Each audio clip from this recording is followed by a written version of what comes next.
Você já viu o outro lado da Lua? Ah, te peguei. Claro que não, mas talvez você já tenha visto em fotos. Nesse caso, você já se perguntou por que os dois lados são tão diferentes? Bem, vou te contar. Não conseguimos ver o outro lado da Lua. Muitas pessoas acreditam que isso ocorre porque a Lua não gira em torno do seu eixo. Mas isso não é verdade. A Lua gira, só que ela apenas faz isso na mesma proporção que seu movimento orbital. Esse é um caso particular de travamento de maré chamado rotação síncrona.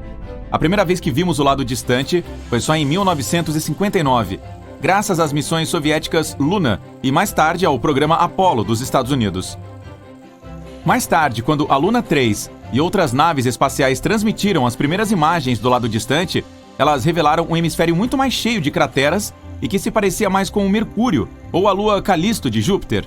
Ela era completamente diferente do que estávamos acostumados. E foi aí que aprendemos o quão uau o outro lado realmente é. Não, sério, olha só isso. O lado mais próximo pode ostentar sua crosta mais fina e lisa. Essas belas manchas escuras são chamadas de marés lunares, que são remanescentes de antigos fluxos de lava.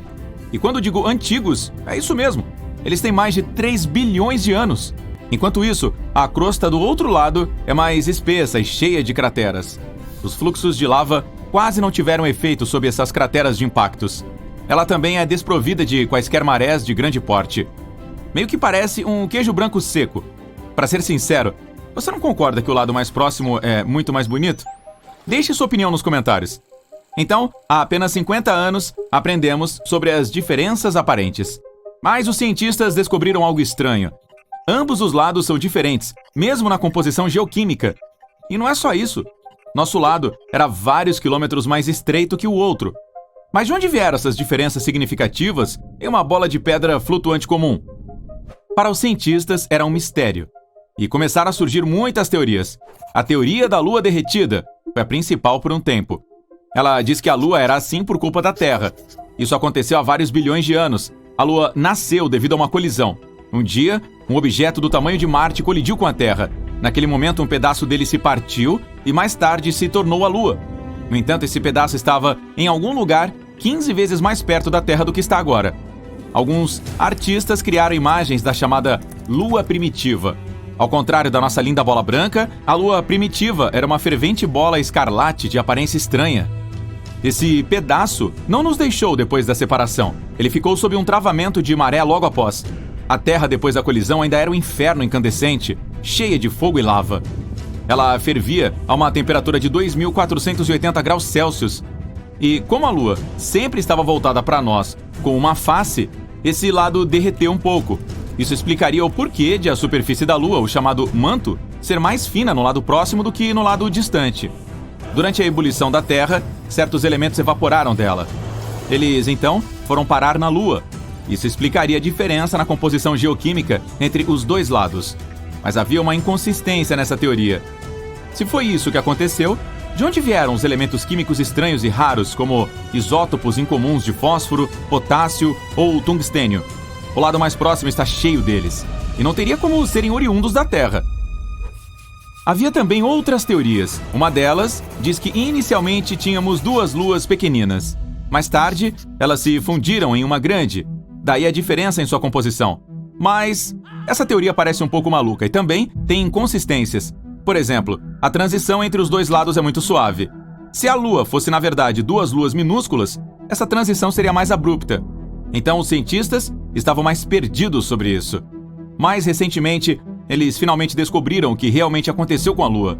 Tudo graças aos orbitadores Grail da NASA.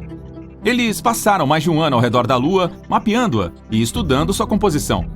Usando esses dados, os cientistas criaram cerca de 360 simulações de computador. Elas continham diferentes objetos impactantes de vários tamanhos, viajando em velocidades diferentes. Os cientistas estavam comparando os resultados com a nossa Lua atual e tentaram determinar qual resultado era o mais próximo do que temos hoje. E assim, finalmente resolveram esse mistério de 50 anos. A resposta está em uma colisão com um planeta anão. Essa colisão ocorreu há 4,3 bilhões de anos.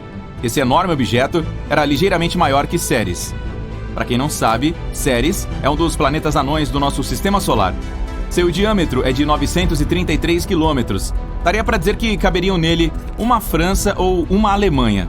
Então esse objeto gigante colidiu com a Lua, em algum lugar perto do Polo Sul. Essa colisão foi tão forte que mudou a imagem da Lua para sempre. Ele deixou um rastro de 5.630 quilômetros para trás. Você levaria cerca de 14 horas de avião para voar essa distância. Essa cratera cobriu todo o lado da Lua mais próximo de nós. Isso causou danos ao manto dela. Também criou a chamada Bacia do Polo Sul Aitken, ou Bacia do SPA. Essa é uma cratera de impacto e tem um diâmetro de 2.570 quilômetros, algo como o equivalente a um Reino Unido mais uma Alemanha. Ela é pequena, mas é importante. A formação dessa bacia foi um evento decisivo na história da Lua. Ela é a segunda maior cratera de impacto do Sistema Solar. A colisão também fez com que uma forte onda de calor se espalhasse pela Lua. Essa onda se espalhou sobre os restos desses minerais raros e quentes que os cientistas encontraram no lado próximo. Foi assim que nosso belo lado se tornou o lar de algo chamado Terreno Lunar Prolaceron Creep, ou, com a abreviação do inglês, PKT. É basicamente uma anomalia de composição, uma concentração de potássio, fósforo e outros elementos raros, como o tório. Você pode dizer que esses minerais são um presente para nós das profundezas do espaço. De qualquer forma, houve muitas, e quero dizer, muitas colisões na história da Lua. Todas elas apenas aprofundaram mais essa já enorme cratera. É por isso que o manto do lado mais próximo foi ficando cada vez mais fino com os anos. Além disso, nossos minerais preciosos emitiam muito calor, então o manto derreteu um pouco mais. Isso acidentalmente fez com que os vulcões da Lua despertassem. A atividade vulcânica aumentou no lado próximo. Intensos fluxos de lava encheram as antigas crateras vazias. Tcharam! E nasceu o belo mar lunar. Foi assim que tudo aconteceu. Todas essas informações foram encontradas graças aos pesquisadores das universidades de Brown, Purdue, Stanford e do laboratório JPL da NASA. A pesquisa foi publicada no Journal of Geophysical Research, Planets. Então você pode ler sobre isso com mais detalhes se estiver interessado. Ainda há muitas coisas que precisamos aprender sobre a Lua. A maior prioridade é a missão de retorno para a bacia do Polo Sul Aitken. Amostras trazidas de lá serão usadas para determinar com mais precisão a idade da Lua, sua história e a natureza da crosta e do manto. Outro alvo crítico é o Mar de Moscou. Esse é o nome de uma grande planície de lava no outro lado da Lua.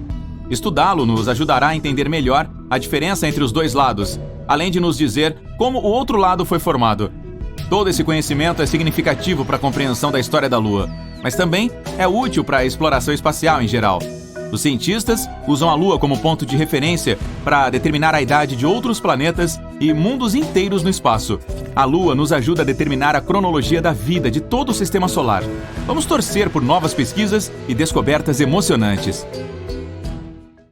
A Lua, um belo satélite natural com algumas misteriosas manchas escuras. Sempre vemos o mesmo lado dele, então estamos acostumados com essa imagem. É difícil imaginar a Lua virada para o outro lado, mas costumava ser diferente. Costumava ser tão diferente. Imagine isso, um satélite enorme e incandescente no céu que causa tsunamis constantes. Sugiro que a gente viaje para o passado distante para ver como era a Lua há muitos anos. Ela se formou há cerca de 4,5 bilhões de anos. Naquela época, o nosso planeta verde-azul ainda era um pedaço de rocha em brasa e insanamente instável voando no espaço. Ainda não tínhamos a Lua, e o dia em nosso planeta durava apenas 6 horas, o que significava somente 3 horas de luz do dia. Vulcões entravam em erupção por todo lugar, liberando gás venenoso no ar, e um monte de meteoritos colidia regularmente com o planeta.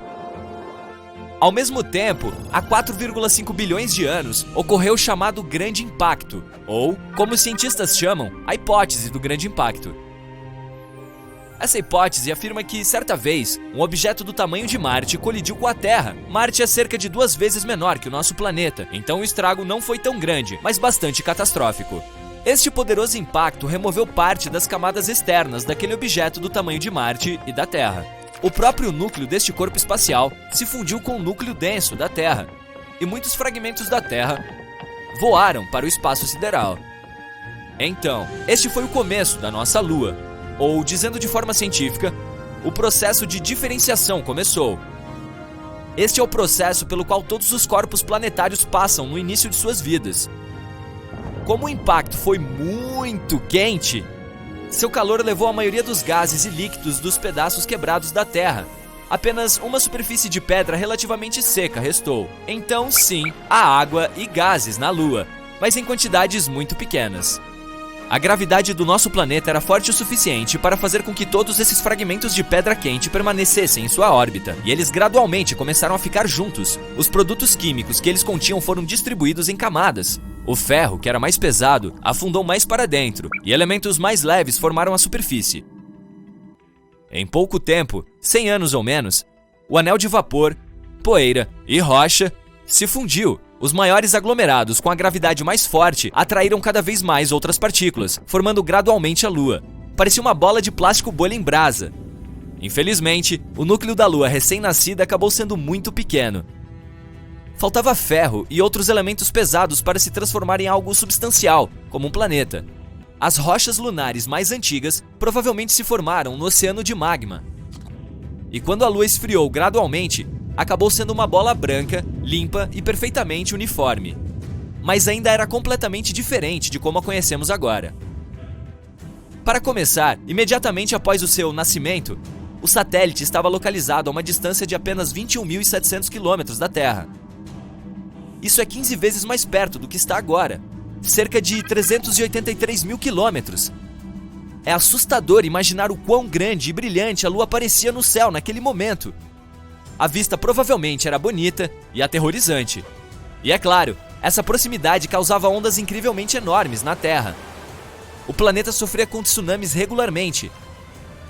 Além disso, naquela época, a Lua estava girando muito rápido e não ficava com apenas um lado voltado para a Terra. Mas em geral, a Terra e a Lua tiveram um impacto positivo uma na outra. Por exemplo, foi a Lua que fez nosso dia durar 24 horas. Agora, o eixo da Terra está inclinado a 23,5 graus do plano de sua órbita ao redor do Sol. Sem a Lua, a Terra girava rapidamente, mas graças ao satélite, a inclinação do planeta se estabilizou, o que levou a uma grande e agradável variedade de climas na Terra. Para dizer a verdade, a gravidade do nosso planeta também ajudou a Lua. Graças a ela, a Lua começou a girar cada vez mais lentamente, enquanto gradualmente se afastava de nós. Ao longo dos anos, sua órbita se afastou do nosso planeta. Ao mesmo tempo, a Lua ficou presa à Terra. Isso significa que seu período de rotação coincide com seu período orbital. Ou, em outras palavras, a Lua se move em torno de si mesma tão rápido quanto se move ao redor da Terra. É por isso que vemos apenas um lado da Lua. Quando a Lua se afastou, as marés da Terra ficaram mais calmas. Agora, a água podia fluir para os cantos mais remotos do nosso planeta. Foi então que a vida surgiu na Terra. Mas de volta à evolução da Lua em si. O que aconteceu em sua superfície após a sua formação? Os estágios seguintes do desenvolvimento da Lua foram a infância e a adolescência. E, como geralmente é o caso nessa idade, esse período foi insano. Não é de se surpreender, cerca de 4 bilhões de anos atrás, o sistema solar estava muito agitado. Durante os primeiros 600 milhões de anos de existência da Lua, grandes asteroides e cometas constantemente colidiam com ela. Agora, eles estavam incomodando não apenas nossa Terra, mas também seu satélite. Esses impactos foram os mais poderosos da história da Lua. Eles deixaram muitas crateras grandes, que mais tarde foram preenchidas com rocha escura. Então, a Terra não foi suficiente para você, hein, espaço? Uma vez, um planeta anão caiu na Lua. Era mais ou menos do tamanho de Ceres, o maior objeto no cinturão de asteroides entre Marte e Júpiter. Essa explosão formou a bacia do Polo Sul, Aitken, e também mudou para sempre a aparência lunar. Você consegue ver aquela mancha escura na parte mais distante da Lua, bem ali, bem ao sul?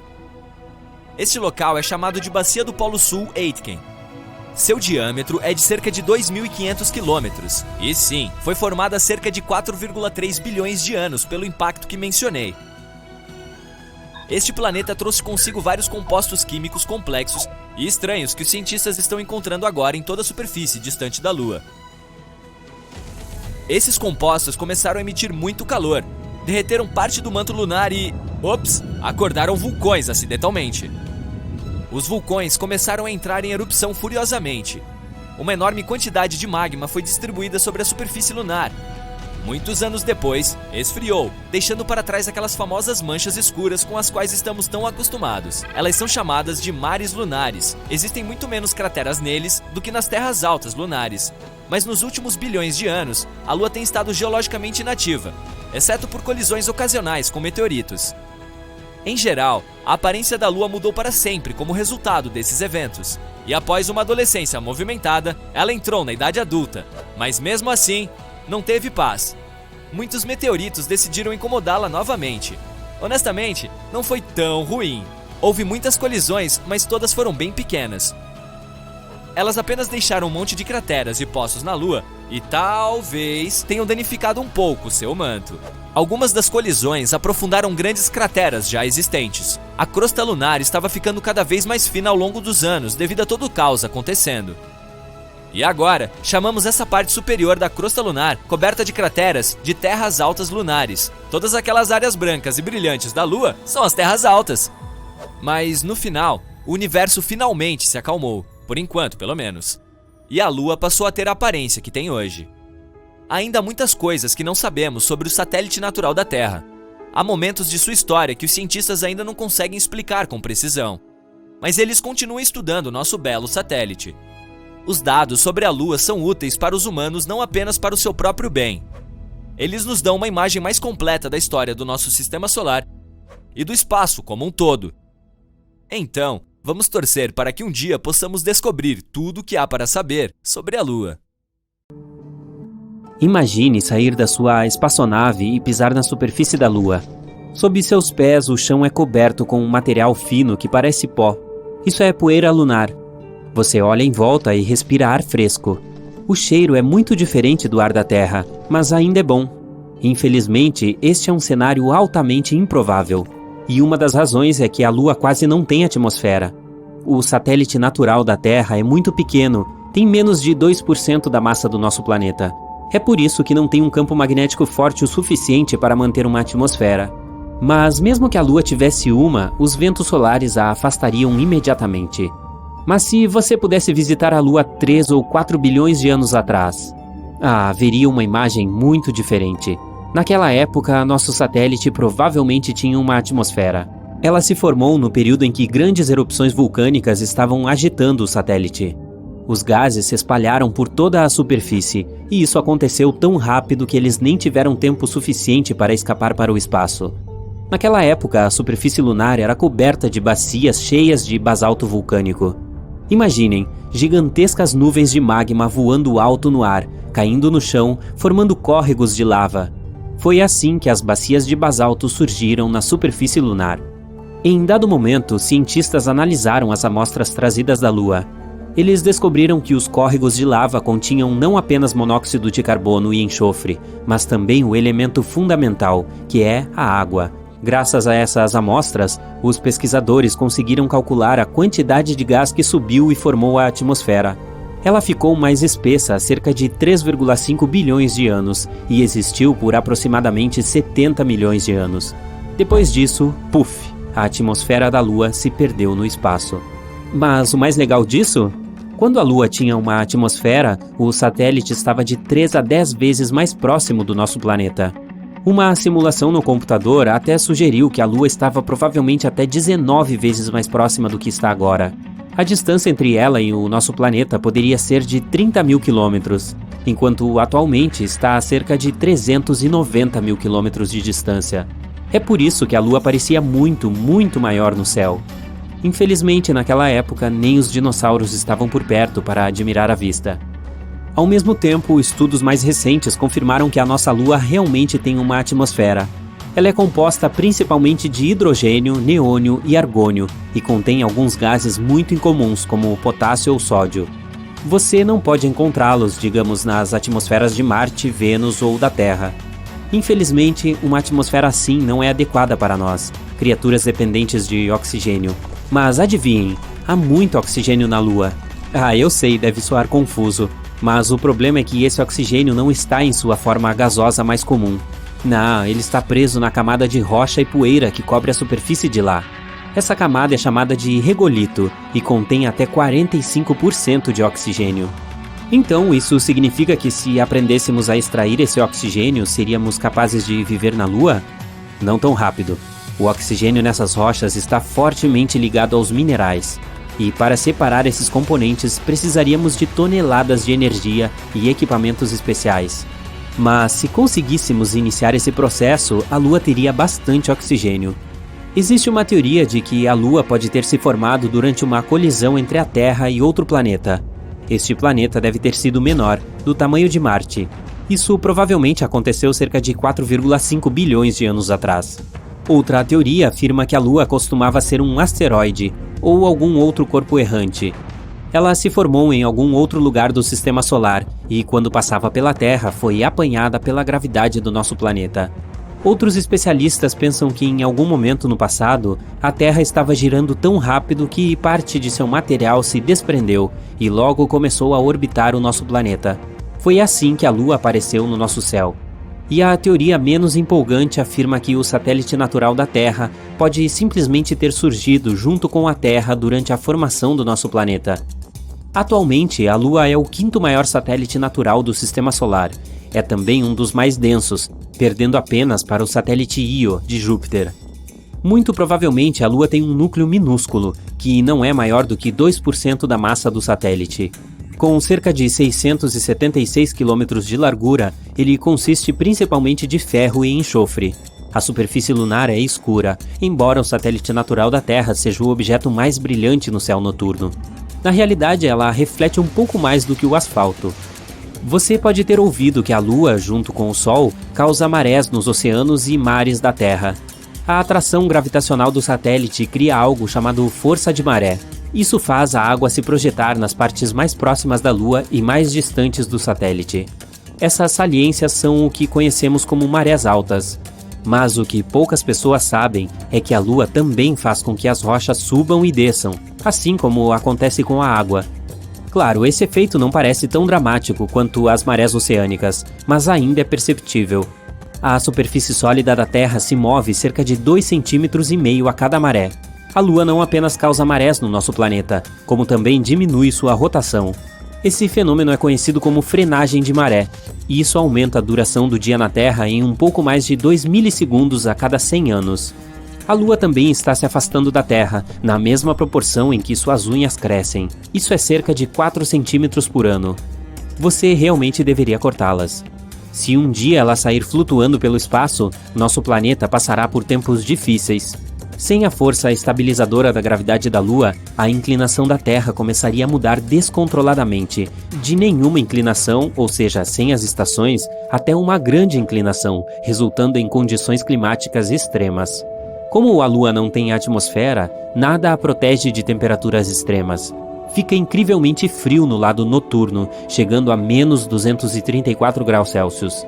Enquanto isso, o lado ensolarado fica literalmente fervendo, com uma temperatura de 121 graus Celsius. Outra coisa da qual a Lua não consegue se proteger sem uma atmosfera são os meteoritos. É por isso que a superfície do satélite é cheia de crateras. Para a comparação, existem cerca de 190 crateras de impacto identificadas no nosso planeta. Muitas delas estão escondidas pela vegetação ou cobertas de água. Mas se falarmos da Lua, o número é muito maior, são vários milhões, e cerca de 5.000 delas têm mais de 20 quilômetros de diâmetro. A Lua é menos sismicamente ativa do que a Terra, por isso essas crateras e outras formações antigas permanecem em perfeitas condições por séculos. Mas mesmo que a superfície lunar esteja praticamente adormecida, o satélite natural da Terra ainda tem lunamotos. Eles começam vários quilômetros abaixo da superfície. Uma teoria sugere que eles podem estar acontecendo, porque a Lua está encolhendo à medida que seu interior está esfriando. Os cientistas dizem que a Lua se tornou cerca de 45 metros mais fina do que costumava ser há várias centenas de milhões de anos. Então, como isso funciona? Imagine uma uva se transformando em uma uva passa. Ela vai enrugando enquanto encolhe. O mesmo está acontecendo com a Lua. Ela vai encolhendo e vai enrugando. Mas, ao contrário da uva, a Lua não tem uma casca flexível. Sua superfície é dura e quebradiça, então, à medida que fica menor, sua crosta racha e quebra. Seus pedaços são empurrados sobre as partes vizinhas. Os pesquisadores têm quase certeza que essas falhas ainda estão ativas e provavelmente são responsáveis pelos tremores que abalam a Lua. Alguns deles são muito fortes, de até 5 na escala Richter. Quando olha para a Lua, você sempre vê o mesmo lado do satélite natural da Terra. Assim como o nosso planeta, ela gira em torno do seu próprio eixo, mas esta rotação dura cerca de 27 dias. Este é o mesmo tempo que a Lua precisa orbitar a Terra. Tal fenômeno é chamado de acoplamento de maré. Antes do início da exploração espacial, as pessoas nunca tinham visto a outra face da Lua. Não se sabia como era o outro lado. Enquanto o lado da Lua mais próximo de nós é principalmente de grandes planícies cobrindo bacias de impacto, o lado distante é acidentado e cheio de crateras. A crosta é mais espessa lá, com menos evidências de atividade vulcânica. A propósito, a Lua não é perfeitamente redonda ou esférica. Ela tem a forma de um ovo. Quando você está olhando para ela, uma de suas pequenas extremidades está sempre apontando para você. Sim, direto para você. Esta é a razão pela qual o centro de massa da Lua não é seu centro geométrico. Na realidade, ele fica um pouco mais de 1,5 km fora do centro, como se fosse uma bola de golfe defeituosa.